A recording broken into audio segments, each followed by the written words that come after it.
بسم اللہ الرحمن الرحیم۔ السلام علیکم۔ 9th کلاس، کیسے ہیں آپ سب؟ امید کرتی ہوں آپ سب بخیر و عافیت ہوں گے۔ اللہ تعالیٰ آپ کو اپنے حفظ و امان میں رکھے۔ آگے بڑھتے ہوئے چلتے ہیں بیٹا آج کی ریڈنگ کی طرف۔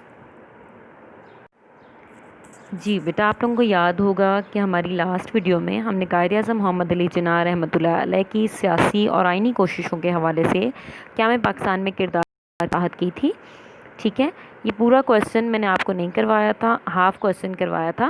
اس کو دیکھتے چلتے ہیں۔ اس پیج پہ آپ کے 3 پوائنٹ ہم نے کیے تھے، اور نیکسٹ پیج پہ پیج نمبر 30 پہ بھی ہم نے 3 پوائنٹ کیے تھے۔ ٹھیک ہے، یہ جو 3rd پوائنٹ ہے اس کا یہاں پہ 3 گول میز کانفرنسیں 1930 سے 1932 تک لندن میں ہوئیں، اور قائد اعظم رحمۃ اللہ علیہ نے پہلی 2 کانفرنسوں میں شرکت کی۔ یہ کانفرنسیں ناکام ہو گئی تھیں۔ ٹھیک ہے، یہاں تک میں نے آپ کو ریڈنگ کروائی تھی، اور میں نے آپ سے درخواست کی تھی کہ آپ نے اس کو اچھے سے یاد کر لینا ہے۔ آئی ہوپ کہ آپ نے یہاں تک اس کو اچھے سے یاد کر لیا ہوگا۔ ٹھیک ہے، اس سے آگے اب ہم دیکھتے ہیں کہ ان کی کوششیں کیا تھیں۔ نیکسٹ ریڈنگ پہ آئیے بیٹا۔ حکومت برطانیہ نے گورنمنٹ آف انڈیا ایکٹ 1935 منظور کیا، مگر کانگریس اور مسلم لیگ دونوں جماعتوں نے ہی اسے ناپسند کیا۔ تاہم اس کے صوبائی حصے کو قائد اعظم کی تحریک پر قبول کر لیا گیا۔ 1936 سے 37 کے عام انتخابات میں دونوں جماعتوں نے حصہ لیا۔ 1934 میں قائد اعظم محمد علی جناح رحمۃ اللہ علیہ، علامہ محمد اقبال رحمۃ اللہ علیہ اور دوسرے سرکردہ مسلم لیگ کے رہنماؤں کے کہنے پر انگلستان سے وطن واپس آ گئے۔ ان کو مسلم لیگ کی صدارت سونپ دی گئی۔ آپ نے دن رات ایک کر کے مسلمانوں کو مسلم لیگ کے پرچم تلے جمع کیا۔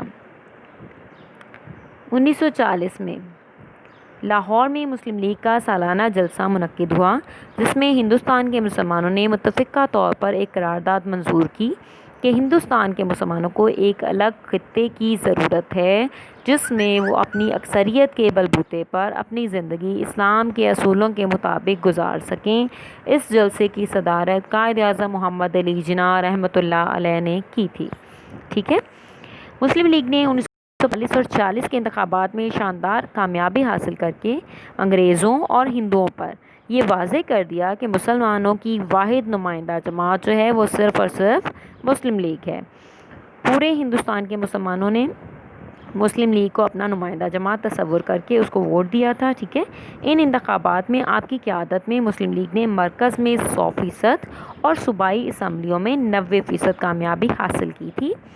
آپ نے کابینہ مشن کی تجاویز کا، جن کے تحت انگریز کانگریس کو حکومت دینا چاہتے تھے، ڈٹ کر مقابلہ کیا اور ہندوؤں کی ہر چال کو ناکام بنایا۔ اس مشن کو بالآخر تسلیم کرنا پڑا کہ مسلم لیگ کو کسی طور بھی نظر انداز نہیں کیا جا سکتا۔ 14 اگست 1947 کو پاکستان معرض وجود میں آ گیا۔ 15 اگست 1947 کو قائد اعظم رحمۃ اللہ علیہ نے اس نئی اسلامی خود مختار ریاست کے پہلے گورنر جنرل کی حیثیت سے حلف اٹھایا تھا۔ ٹھیک ہے، قیام پاکستان سے کچھ عرصہ پہلے قائد اعظم رحمۃ اللہ علیہ کی صحت خراب ہو گئی تھی، لیکن اس کے باوجود وہ دن رات اپنے فرائض سر انجام دیتے رہے۔ ان کو آرام کا ہرگز موقع نہیں ملا، جس کی وجہ سے ان کی طبیعت اور زیادہ خراب ہو گئی۔ جولائی 1948 میں بیماری نے شدت اختیار کر لی، اور آخرکار 11 ستمبر 1948 کو آپ اپنے خالق حقیقی سے جا ملے۔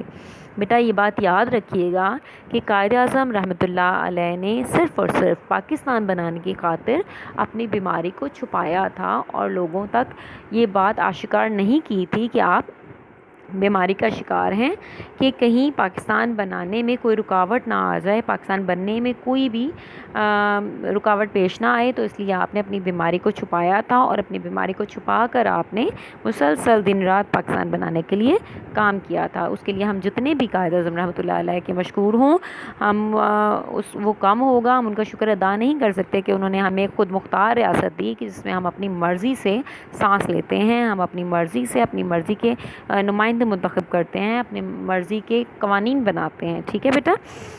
جی بیٹا، آج کی ہماری ریڈنگ اختتام پذیر ہوئی، اور میں آپ کو بتا دوں کہ ہاف آپ کا کویسچن آپ نے پہلے یاد کر لیا تھا، ہاف کویسچن کا آنسر آپ نے اب یاد کرنا ہے۔ یہاں تک آپ کی ریڈنگ جو ہے وہ کمپلیٹ ہو جاتی ہے۔ 31 پیج پہ ہم نے اس کی قائد اعظم رحمۃ اللہ علیہ کی کاوشوں کو دیکھا ہے، ان کی قربانیوں کو دیکھا ہے جو انہوں نے پاکستان بنانے کے لیے کی تھی، ان کے جتنے بھی کام تھے وہ ہم نے نوٹس کیے ہیں۔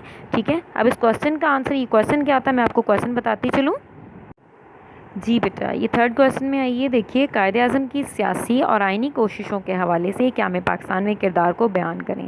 یہ آپ کا تھرڈ کویشچن ہے جو آج ہمارا کمپلیٹ ہو گیا ہے، اور آئی ہوپ آپ اس کو یاد کر لیں گے۔ اس کا نشان بھی ایک دفعہ میں آپ کو لگا دیتی ہوں، دیکھیے آئیے پیج نمبر 31 پہ۔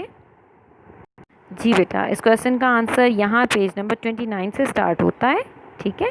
یہ آپ کا تھرڈ کویشچن کا آنسر ہے، یا آپ نے ہاف تقریباً جو ہے وہ کر لیا ہے، یہاں تک آپ نے یاد کر لیا ہے، لیکن کویشچن کا آنسر جو اختتام پذیر ہوتا ہے وہ پیج نمبر 31 پہ اختتام پذیر ہوتا ہے، یہاں تک، ٹھیک ہے۔ اس کو آپ نے بیٹا، اس میں قائد اعظم کی خدمات ہیں، اس کو آپ نے اچھے سے یاد کر لینا ہے۔ یہ لانگ کویشچن نمبر 3 ہے آپ کا، ٹھیک ہے بیٹا۔ اور آپ نے یاد کرنے کے بعد اس کو وہی پھر میں آپ کو کہوں گی کہ آپ نے اس کو کاپی پہ نوٹ ڈاؤن کرنا ہے اور اپنے آؤٹ پٹ کو اپنے ٹیچرز کے ساتھ، اپنے پیرنٹس کے ساتھ شیئر کرنا ہے، ٹھیک ہے۔ آپ نے بتانا ہے کہ آپ نے یہ کویشچن جو میں نے ابھی آپ کو پڑھایا ہے اس کو قائد اعظم رحمۃ اللہ علیہ کے بارے میں، اس میں آپ نے قائد اعظم کے بارے میں کیا کیا ان کی خدمات آپ نے نوٹس کی ہیں، آپ نے کیا پڑھا ہے، اس کے بارے میں آپ کو کیا یاد ہوا ہے، ٹھیک ہے۔ اللہ تعالیٰ آپ کا حامی و ناصر ہو۔ فی امان اللہ بیٹا، بہت شکریہ۔